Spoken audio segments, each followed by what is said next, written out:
ভাই হাসিনা কেমন মানুষ? নষ্ট হয়ে গেছে। আওয়ামী লীগের এত দায়িত্ব নিয়েছেন কিসের জন্য? শেখ হাসিনাকে হত্যা করার জন্য। তাহলে তো আপনার ক্ষমতা থাকবে না। আর রাজনীতি করব না।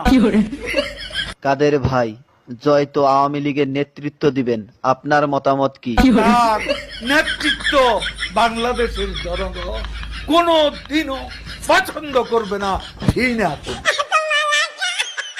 কাদের ভাই, এ কথা শোনার পর হাসিনা তো আপনাকে ঢাকায় থাকতে দিবে না। ঢাকা শহর শেখ হাসিনার কি বাপের সম্পত্তি? কাদের ভাই, আওয়ামী লীগ কেমন দল? এরা খুনি। আপনার কাছে শহীদ জিয়া কেমন ছিলেন? সে মহানায়ক, মহাবীর। আপনার দৃষ্টিতে মৌলানা নিজামী কেমন মানুষ ছিলেন? এত সৎ মানুষ রাজনীতিতে এমন